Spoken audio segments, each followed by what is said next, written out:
High friends, welcome to Shri Kannada YouTube channel. Sharada serial ಇವತ್ತಿನ ಸಂಚಿಕೆಯಲ್ಲಿ ಏನಾಗ್ತಿದೆ ಅಂತ ನೋಡೋಣ ಬನ್ನಿ. ನೀವೇನಾದರೂ ನಮ್ಮ ಚಾನಲ್ನ ಫಸ್ಟ್ ಟೈಮ್ ನೋಡ್ತಾ ಇದ್ದರೆ ದಯವಿಟ್ಟು ಸಬ್ಸ್ಕ್ರೈಬ್ ಮಾಡ್ಕೊಳ್ಳಿ. ಸಬ್ಸ್ಕ್ರೈಬ್ ಮಾಡ್ಕೊಂಡು ತಪ್ಪದೇ ಬೆಲ್ ಐಕಾನ್ ಕ್ಲಿಕ್ ಮಾಡಿ. ಶಾರದಾ ಸೀರಿಯಲ್ ತುಂಬ ಚೆನ್ನಾಗಿ ಮೂಡಿ ಬರ್ತಾ ಇದೆ. ಸುಮಿತ್ರ ಜ್ಯೋತಿಕನ್ ಕರ್ಕೊಂಬರ್ತಾಳೆ. ಕರ್ಕೊಂಬಂದ್ಬಿಟ್ಟು ನೋಡು, ರೋಹನ್ ಒಬ್ಬನೇ ಫೋಟೋ ತೆಗೆಸ್ಕೊತಾ ಇದ್ದಾನೆ, ನೀನು ಫೋಟೋ ತೆಗೆಸ್ಕೊ ಅಂತ ಬಿಡ್ತಾನೆ. ಆವಾಗ ಜ್ಯೋತಿಕಾ ಎಷ್ಟು ಮುದ್ದ ಕಾಣಿಸ್ತಾ ಇದ್ದಾಳಲ್ಲ ಅಂತ ಹೇಳ್ಬಿಟ್ಟು ಬಾಮ ನೀನು ಫೋಟೋ ತೆಗೆಸ್ಕೊ ಅಂತ ತಾತ ಹೇಳ್ತಾರೆ. ಆವಾಗ ಜ್ಯೋತಿಕಾ ಬಂದು ರೋಹನ್ ಪಕ್ಕ ನಿಂತ್ಕೊತಾಳೆ.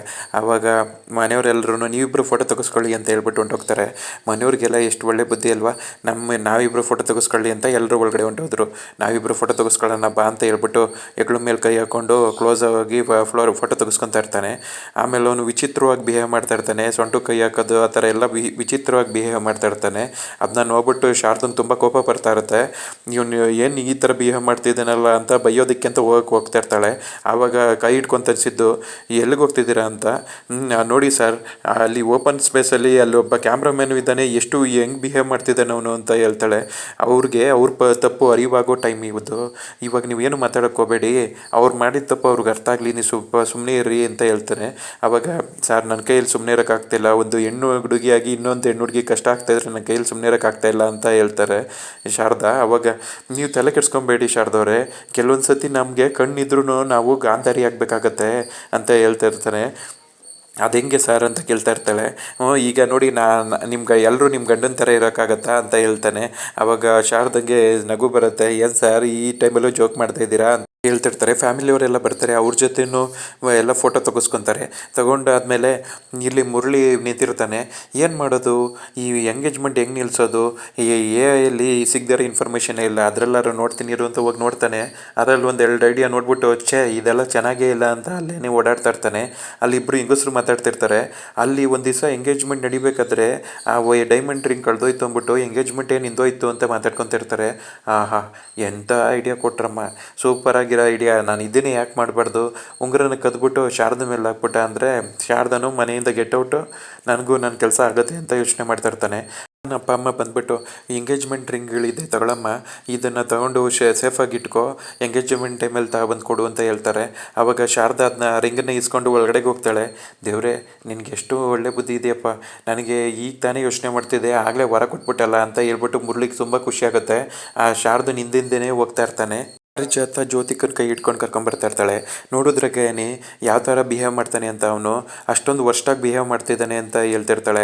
ಅಯ್ಯೋ, ಅವನ ಬಗ್ಗೆ ಕಚ್ಚಡ ಬುದ್ಧಿ ಗೊತ್ತಿದ್ರು ನಿನಗೆ, ನೀನು ಯಾಕೆ ಈ ಹುಡುಗನ ಸೆಲೆಕ್ಟ್ ಮಾಡ್ಕೊಳಕ್ಕೆ ಹೋದೆ, ಆ ಶಾರದಂಗೆ ಬುದ್ಧಿ ಕಲಿಸ್ತೀನಿ ಅಂತ ಅಂದ್ಬಿಟ್ಟು ಹೋಗಿ ನೀನೇ ಹೋಗಿ ಹಳ್ಳಕ್ಕೆ ಬಿದ್ದಿದ್ಯಾ ಅಂತ ಹೇಳ್ತಾ ಇರ್ತಾಳೆ.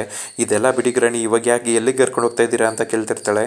ಆವಾಗ ನೋಡು ಅಲ್ಲಿ ಅಂತ ನವೀನನ್ನು ತೋರಿಸ್ತಾಳೆ. ಆವಾಗ ನವೀನ ಮಾಸ್ಕ್ ಹಾಕ್ಕೊಂಡಿರೋನು ಮಾಸ್ಕ್ನ ಬಿಚ್ತಾನೆ.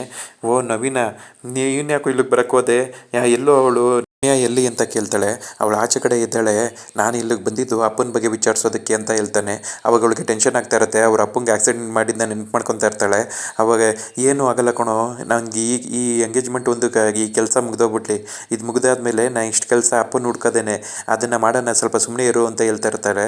ಆವಾಗ ಏನಕ್ಕ ನಿನ್ನ ವಿಷಯ ಅಂತ ಬಂದಾಗ ನೀನು ಎಷ್ಟು ಸ್ವಾರ್ಥಿಯಾಗಿ ಯೋಚನೆ ಮಾಡ್ತೀಯ ಅಂದರೆ, ನೀನು ಕೆಲಸ ಆಗೋದಷ್ಟೇ ನಿಂಗೆ ಇಂಪಾರ್ಟೆಂಟು, ಬೇರೆಯವ್ರು ಹೆಂಗಾರ ಇರಲಿ ಯಾವುದೂ ಕೇರೆ ಮಾಡಲ್ಲ ಅಲ್ವಾ ನೀನು ಅಂತ ಹೇಳ್ತಾ ಇರ್ತಾನೆ.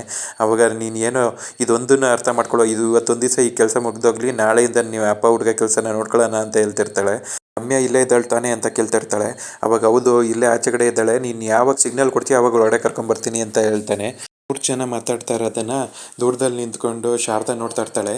ಓ, 3 ಜನ ಏನೋ ಪ್ಲ್ಯಾನ್ ಮಾಡ್ತಾ ಇದ್ದಾರೆ, ಏನೋ ಐಡಿಯಾ ಮಾಡ್ತಿದ್ದಾರೆ ಅನಿಸುತ್ತೆ ಅಂತ ನೋಡ್ತಾ ಇರ್ತಾಳೆ. ನೀವು ಜ್ಯೋತಿಕಾ ನವೀನನ ಜೊತೆ ಮಾತಾಡ್ತಾ ಇರೋದನ್ನ ನೋಡ್ತಾ ಇರ್ತಾನೆ. ಅವಾಗ ಯಾರು ಈ ಹುಡುಗ, ಯಾಕೆ ಇಲ್ಲಿ ಬಂದು ಇವ್ರ ಜೊತೆ ಮಾತಾಡ್ತಿದ್ದಾನೆ ಅಂತ ನೋಡ್ಬಿಟ್ಟು, ಅಯ್ಯೋ ನನ್ನ ಫೋಕಸ್ ಇವರಲ್ಲ, ಇವ್ರು ಹೆಂಗಾರ ಮಾಡ್ಕೊಳ್ಳಿ, ನಾನು ಫಸ್ಟು ಉಂಗುರನ ಕದಿಬೇಕು ಅಂತ ಯೋಚನೆ ಮಾಡ್ತಿರ್ತಾನೆ. ಶಾರದನ ಹತ್ರ ಸಿದ್ದು ಬರ್ತಾನೆ. ನೋಡಿದ್ರೆ ಸರ್, ಇವ್ರು ಏನೋ ಮಾಡಬೇಕು ಅಂದ್ಕೊಂಡಿದ್ದಾರೆ, ಏನು ಮಾಡಬೇಕು ಅಂದ್ಕೊಂಡಿದ್ದಾರೋ ಗೊತ್ತಿಲ್ಲ ಅಂತ ಹೇಳ್ತಿರ್ತಾಳೆ. ಅವ್ರು ಏನಾರ ಮಾಡ್ಕೊಳ್ಳಿ, ಅವ್ರು ಏನೇ ಮಾಡಿದ್ರು ಮೇಲೊಬ್ಬ ಇದ್ದನಲ್ಲ ಭಗವಂತ, ಅವನ ಇಚ್ಛೆ ಅಂತಲೇ ನಡೆಯೋದು, ಅವನಿಗೆ ಮೀರಿ ಇಲ್ಲಿ ಏನೂ ನಡೆಯೋದಕ್ಕಾಗೋದಿಲ್ಲ ಅಂತ ಹೇಳ್ಬಿಟ್ಟು ಶಾರದನ ಕರ್ಕೊಂಡು ಹೋಗ್ತಾನೆ. ಸುಮಿತ್ರಾ ಆಚೆ ಕಡೆ ನಿಂತ್ಕೊಂಡು ಯೋಚನೆ ಮಾಡ್ತಾ ಇರ್ತಾಳೆ. ಅಲ್ಲಿಗೆ ದಶರಥ ಬರ್ತಾನೆ. ಏನಿದು ಸುಮಿತ್ರಾ, ಯಾಕೆ ಇಲ್ಲಿ ಬಂದು ನಿಂತಿದ್ಯಾ ಅಂತ ಕೇಳ್ತಾ ಇರ್ತಾನೆ. ಆವಾಗ ಏನಿಲ್ಲ ರೀ, ಹಿಂಗೆ ಇರುತ್ತಲ್ಲ ತಲೆಯಲ್ಲಿ ಯೋಚನೆ ಮಾಡ್ತಾ ಇದ್ದೆ ಅಂತ ಹೇಳ್ತಾಳೆ. ಏನು ಸುಮಿತ್ರಾ, ನೀನು ಈ ಥರ ಸೊಪ್ಪಿಗೆ ಮುಖ ಹಾಕೊಂಡಿದ್ರೆ ನಂಗೆ ನೋಡೋಕ್ಕೆ ತುಂಬ ಕಷ್ಟ ಆಗುತ್ತೆ ಅಂತ ಹೇಳ್ತಾ ಇರ್ತಾನೆ. ಅವಾಗ ಏನು ಯೋಚನೆ ಮಾಡ್ತಾ ಇದೆಯಾ ಅಂತ ಕೇಳ್ತಾನೆ. ಆವಾಗ ರೀ, ನಿಮಗೆ ಗೊತ್ತಲ್ಲ ನಮ್ಮ ಮಗಳು ಲಾಸ್ಟ್ ಎಂಗೇಜ್ಮೆಂಟಲ್ಲಿ ಏನೇನೆಲ್ಲ ಆಗೋಯ್ತು ಅಂತ, ಈಗಲೂ ಯಾರಾದರೂ ಬಂದು ಎಂಗೇಜ್ಮೆಂಟ್ ನಿಲ್ಲಿಸ್ಬಿಡ್ತಾರಾ ಅಂತ ನನಗೆ ತುಂಬ ಭಯ ಆಗ್ತಾ ಇದೆ ಅಂತ ಹೇಳ್ತಿರ್ತಾಳೆ. ಅಂಥ ಮನಸ್ಥಿತಿ ಇರೋರು ಇಲ್ಲಿ ಯಾರೂ ಇಲ್ಲ ಅಂತ ಹೇಳ್ತಿರ್ತಾನೆ. ಯಾಕ್ರಿ ಇಲ್ಲ, ಆ ಶಾರದಾ ಇದ್ದಾಳಲ್ಲ ಅಂತ ಹೇಳ್ತಿರ್ತಾಳೆ. ಅವಾಗ ನಿನಗೊಂದು ವಿಷಯ ಗೊತ್ತಾ, ಶಾರದಾನೇ ಹೋಗಿ ರೋಹನ್ ಮನೇಲಿ ಅವ್ರ ರಿಕ್ವೆಸ್ಟ್ ಮಾಡಿಕೊಂಡು ಈ ಮದುವೆ ನಡೆಸೋದಕ್ಕೆ ಅವಳೇ ಕಾರಣ ಆಗಿದ್ದಾಳೆ. ಪ್ಲಸ್ ಗಂಡ ಹೆಂಡತಿ ಇಬ್ಬರು ನಿಂತ್ಕೊಂಡು ಎಲ್ಲ ಮದುವೆನೆಲ್ಲ ನಡೆಸ್ಕೊಡ್ತೀವಿ ಅಂತ ಹೇಳಿದ್ದಾರೆ. ಅಂಥವ್ರು ಬಂದು ಇವಾಗ ಎಂಗೇಜ್ಮೆಂಟ್ ನಿಲ್ಲಿಸ್ಬಿಡ್ತಾರಾ? ನಿನ್ನ ಯೋಚನೆಗೆ ಒಂದು ಅರ್ಥನೇ ಇಲ್ಲ. ನೀನು ಯಾಕೆ ಈ ಥರ ಯೋಚನೆ ಮಾಡ್ತಾ ಇದೆಯಾ? ಸ್ವಲ್ಪ ಸಮಾಧಾನವಾಗಿ ಇರೋದನ್ನ ಕಲಿ. ನೀನು ನಗ್ನಾಗ್ತಾ ಇದ್ದರೆ ಮಾತ್ರ ನನಗೆ ಖುಷಿಯಾಗಿರೋದಕ್ಕೆ ಸಾಧ್ಯ, ಇಲ್ಲಾಂದರೆ ನಂಗೆ ತುಂಬ ಬೇಜಾರಾಗುತ್ತೆ ಅಂತ ಹೇಳ್ತಾ ಇರ್ತಾನೆ. ಆವಾಗ ಸಾರಿ ರೀ ಅಂತ ಹೇಳ್ಬಿಟ್ಟು ಅವಳು ಸ್ಮೈಲ್ ಮಾಡ್ತಾ ಇರ್ತಾಳೆ. ನೋಡಿ, ಈ ಥರ ನೀನು ಯಾವಾಗಲೂ ನಗ್ತಾ ಇರಬೇಕು, ಅದನ್ನು ಬಿಟ್ಬಿಟ್ಟು ಮಗ ಈ ಥರ ಇಟ್ಕೊಂಡ್ರೆ ನಂಗೆ ತುಂಬ ಬೇಜಾರಾಗುತ್ತೆ ಅಂತ ಹೇಳ್ತಿರ್ತಾನೆ. ಸಿದ್ದು ಇಬ್ಬರೂ ಉಂಗ್ರನ ಇಡೋದಕ್ಕೆ ಅಂತ ಅವ್ರ ರೂಮಿಗೆ ಬರ್ತಾರೆ. ಆವಾಗ ನೋಡ್ಬಿಟ್ಟು, ಸಾರ್ ನೋಡಿ ಇದೇ ರೈಟ್ ಪ್ಲೇಸು ಅಂತ ಹೇಳ್ಬಿಟ್ಟು ಡ್ರಾಯರ್ ತೆಗ್ದು ಅಲ್ಲಿ ಇಟ್ಬಿಟ್ಟು ನೀಟಾಗಿ ಡೋರ್ ಕ್ಲೋಸ್ ಮಾಡಿಬಿಟ್ಟು ಹೋಗ್ತಾರೆ. ಅಲ್ಲೇ ಕಳ್ಳನ ಥರ ನಿಂತಿರ್ತಾನೆ ಮುರಳಿ. ನೋಡು, ಅವ್ರು ಹೋಗೋದೇ ತಡ, ಇವನು ಒಳಗಡೆಗೆ ಬರ್ತಾನೆ, ಯಾರು ನೋಡ್ತಾ ಇಲ್ವಾ ಅಂತ ನೋಡ್ಬಿಟ್ಟು ಒಳಗಡೆ ಬಂದ್ಬಿಟ್ಟು, ಈ ಉಂಗುರ ಇದ್ದರೆ ತಾನೇ ನಡೆಯೋದು ಎಂಗೇಜ್ಮೆಂಟು ಅಂತ ಉಂಗುರನ್ನ ಎರಡೂ ತೆಗೆದು ಅವ್ನು ಜಾಬ್ಗೆ ಇಕ್ಕಂತಾನೆ. ಇಕ್ಕೊಂಬಿಟ್ಟು, ಶಾರದಾ, ಇವಾಗ ಐತೆ ನಿನಗೆ ಉಂಗುರ ಕೇಳಿದಾಗ ಇಲ್ಲಿ ಉಂಗುರ ಇರೋದಿಲ್ಲ, ಆಮೇಲೆ ನಿನಗೆ ಮನೆಯಿಂದ ಆಚೆ ಹಾಕೋ ಟೈಮ್ ಬರುತ್ತೆ ಅಂತ ಪ್ಲ್ಯಾನ್ ಮಾಡ್ಕೊತಾನೆ. ರೈತರು ಲಗ್ನ ಪತ್ರೆ ಪೂಜೆ ಮಾಡ್ತಾ ಇರ್ತಾರೆ. ಅಲ್ಲಿ ಅವಾಗ ಏನಮ್ಮ ಹೆಣ್ಣು ರೆಡಿ ಇದ್ದರೆ ಕರ್ಕೊಂಬರ್ತೀರಾ ಅಂತ ಕೇಳ್ತಾರೆ. ಅವಾಗ ಹೆಣ್ಣು ಕರ್ಕೊಂಬರೋದಕ್ಕೆ ಅಂತ ಸುಮಿತ್ರ ಹೋಗ್ತಾ ಇರ್ತಾಳೆ. ಅಮ್ಮ ನಾನು ಕರ್ಕೊಂಬರ್ತೀನಿ ಅಂತ ಶಾರದಾ ಹೇಳ್ತಾಳೆ. ನೀನೇನು ಬೇಡ, ನಾನೇ ಕರ್ಕೊಂಬರ್ತೀನಿ ಅಂತ ಸುಮಿತ್ರ ಹೇಳ್ತಾಳೆ. ಸುಮ್ಮನೆ ಇರು ಸ್ವಲ್ಪ, ಶಾರದಾ ಹೇಳ್ತಿದ್ದಾಳಲ್ಲ, ಶಾರದಾ ಕರ್ಕೊಂಬರ್ತಾಳೆ, ಸುಮ್ಮನೆ ಇರು ಅಂತ ದಶರಥ ಹೇಳ್ತಾನೆ. ಆವಾಗ ಜ್ಯೋತಿಕನ್ ಕರ್ಕೊಂಬರೋದಕ್ಕೆ ಅಂತ ಶಾರದಾ ಬರ್ತಾಳೆ. ಶಾರದಾ ಆಚೆ ಕಡೆ ಬಂದು ನೋಡಿದ್ರೆ ಟೆನ್ಷನ್ ಮಾಡ್ಕೊಂಡು ಜ್ಯೋತಿಕಾ ಅಲ್ಲಿ ನಿಂತಿರ್ತಾಳೆ. ಜ್ಯೋತಿಕಾ, ಅಲ್ಲಿ ನಿನ್ನ ಪುರೋಹಿತರು ಕರಿತಾ ಇದ್ದಾರೆ, ಬಾ ಒಳಗಡೆಗೆ ಅಂತ ಕರಿತಾಳೆ. ನಿನಗೇನೇ ಆಗಬೇಕು, ನಾನು ಬರೋದಿಲ್ಲ, ಹೋಗು ಸುಮ್ಮನೆ, ನನಗೆ ಇಷ್ಟ ಬಂದಾಗ ಬರ್ತೀನಿ ಅಂತ ಹೇಳ್ತಿರ್ತಾಳೆ. ಅಲ್ಲಿ ಕರಿತಾ ಇದ್ದಾರೆ ಅಂದರೆ ನೀನು ಬರೋದನ್ನ ಕಲಿಬೇಕು, ಅದನ್ನು ಬಿಟ್ಬಿಟ್ಟು ನಾನು ಇಷ್ಟ ಬಂದು ಬರ್ತೀನಿ ಅದೆಲ್ಲ ಹೇಳೋದಕ್ಕಾಗೋದಿಲ್ಲ, ಒಳಗಡೆ ನಡಿ ಅಂತ ಹೇಳ್ತಿರ್ತಾಳೆ. ಏನು ತುಂಬ ಒಳ್ಳೊಳ್ಳೆ ಥರ ನಡ್ಕೊಳೋದಕ್ಕೆ ಹೋಗಬೇಡ, ನಾನು ಎಂಥ ಪರಿಸ್ಥಿತಿಯಲ್ಲಿ ಇದ್ದೀನಿ ಅಂತ ನಿನಗೆ ಗೊತ್ತಿಲ್ವಾ ಅಂತ ಕೇಳ್ತಿರ್ತಾಳೆ. ಆವಾಗ ನೋಡು, ಪರಿಹಾರನೂ ನಿನ್ನ ಕೈಯಲ್ಲೇ ಇದೆ, ಹೋಗು ಮನೆಯವ್ರಿಗೆ ಹೇಳು, ಇವನು ಈ ಥರ ರೋಹನ್ ಸರಿ ಇಲ್ಲ, ಇವನು ಮದುವೆ ಆದರೆ ಚೆನ್ನಾಗಿರೋದಿಲ್ಲ ಅಂತ ಹೇಳು, ನೀನೇ ಮದುವೆ ನಿಲ್ಲಿಸು ಅಂತ ಹೇಳ್ತಾ ಇರ್ತಾಳೆ. ಆವಾಗ ನೀನು ಎಲ್ಲನೂ ಈ ಥರ ಹೇಳ್ಬಿಟ್ಟು ಆಗೋದಕ್ಕೆ ಹೋಗಬೇಡ, ನೀನು ಒಳ್ಳೆ ಥರ ಹೇಳ್ತಿದ್ಯಾ ಅಂತ ನಾನು ನಿನ್ನ ಮೇಲೆ ಒಳ್ಳೆ ಅಭಿಪ್ರಾಯ ಯಾವತ್ತೂ ಬರೋದಿಲ್ಲ ನನಗೆ ಅಂತ ಹೇಳ್ತಿರ್ತಾಳೆ. ನಿನ್ನ ಹತ್ರ ನನಗೆ ಯಾವ ಅಭಿಪ್ರಾಯ ಬಂದು ನನಗೇನಾಗಬೇಕು ಅಂದ್ಬಿಟ್ಟು ಕೈಯಿಂದ ಹಿಡ್ಕೊಂಡು ಒಳಗಡೆ ಟೈಟಾಗಿ ಹಿಡ್ಕೊಂಡು ಒಳಗಡೆ ಕರ್ಕೊಂಡು ಹೋಗ್ತಾಳೆ, ಎಳ್ಕೊಂಡು ಹೋಗ್ತಾಳೆ. ಅವಾಗ ಅವಳ ಜೊತೆ ಆಚೆಗಡೆ ಇಂದ ಒಳಗಡೆಗೆ ಬರ್ತಾ ಇರ್ತಾಳೆ. ಒಳಗಡೆಗೆ ಬರ್ತಿದ್ದಂಗೆ ಸುಮಿತ್ರಾ ಬಂದ್ಬಿಟ್ಟು ಅವ್ರ ಮಗಳಿಗೆ ದೃಷ್ಟಿ ತೆಗಿತಾಳೆ. ದೃಷ್ಟಿ ತೆಗೆದ್ಬಿಟ್ಟು ಬಾ ಬಂಗಾರ ಅಂತ ತಗೊಂಡೋಗಿ ರೋಹನ್ ಪಕ್ಕ ನಿಲ್ಲಿಸ್ತಾರೆ.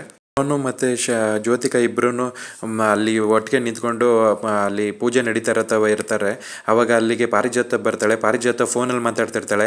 ಲೋ ನವೀನ, ಎಲ್ಲ ಕರೆಕ್ಟಾಗಿದೆ ತಾನೇ, ಆ ಹುಡುಗಿನ ಕರ್ಕೊಂಬರ್ಬೋದಲ್ವಾ ರಮ್ಯನ ಅಂತ ಕೇಳ್ತಾ ಇರ್ತಾಳೆ. ಅವಾಗ ಅಜ್ಜಿ, ಆ ರಮ್ಯನೇ ಕಾಣಿಸ್ತಾ ಇಲ್ಲ ಇಲ್ಲೆಲ್ಲೂ ಅಂತ ಹೇಳ್ತಾನೆ.